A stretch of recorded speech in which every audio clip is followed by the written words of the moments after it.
Hello bachcho, let's see this question. The question says the total number of terms which depend on the value of x in the expansion of x square minus 2 plus 1 upon x square whole power n is clear. देखिए यहाँ क्या करना है हमें, ये जो हमें x square minus 2 plus 1 upon x square whole power n, इसका जो एक्सपांशन होगा, इसके एक्सपांशन में हमें देखना है कि इनमें से नंबर ऑफ टर्म्स फाइंड करनी जो x की वैल्यूज पे डिपेंड करती हो। क्लियर। तो हम क्या करते हैं, सबसे पहले इसे सॉल्व करते हैं।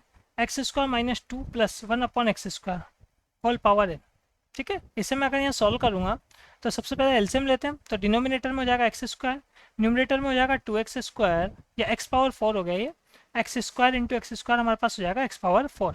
Clear. Minus 2 x square plus 1 और होल पावर चल रही है हमारे पास यहाँ पर n, ठीक है। पावर डिस्ट्रीब्यूट कर लेते हैं हम, तो x power 4 minus 2x square plus 1 whole power n, और डिनोमिनेटर की बात करें तो डिनोमिनेटर में हो जाएगा हमारे पास यहाँ पर एक्स स्क्वायर, ठीक है।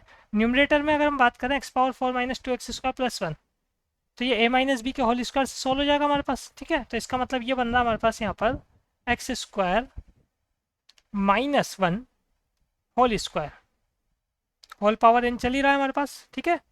और इसे हम डिनोमिनेटर में बात करें तो डिनोमिनेटर में एक्स पावर, देखो एक्स पावर 2 पे या एक्स स्क्वायर पे हमारे पास होल पावर n था, तो इसका मतलब यहाँ पर एक्स पावर 2n है। क्लियर। ऐसे ही यहाँ भी एक्स पावर 2n हो गया हमारे पास, एक्स पावर 2n। क्लियर। अब देखो यहाँ हमें क्या करना है, इसे जब मैं सॉल्व करूँगा डिनोमिनेटर तो अब एज इट इज रहेगा, एक्सपांशन किसका होगा, एक्सपांशन न्यूमरेटर का होगा। न्यूमरेटर है x square minus 1 whole power 2n और डिनोमिनेटर है एक्स पावर 2n। अब यहाँ का जब न्यूमरेटर का एक्सपांशन होगा तो हमारे पास जिस टर्म में एक्स पावर 2n आएगा, केवल वही ऐसी टर्म होगी जो हमारे पास x से या x से इंडिपेंडेंट होगी। बाकी सभी टर्म में, जिस टर्म में x पावर 2n अगर नहीं होगा, वो सभी टर्म x पे क्या करेगी, डिपेंड करेगी। तो इसका मतलब जो हमारे पास यहाँ पर रिक्वायर्ड नंबर ऑफ टर्म्स है, अगर हम बोले यहाँ पर रिक्वायर्ड नंबर ऑफ टर्म्स,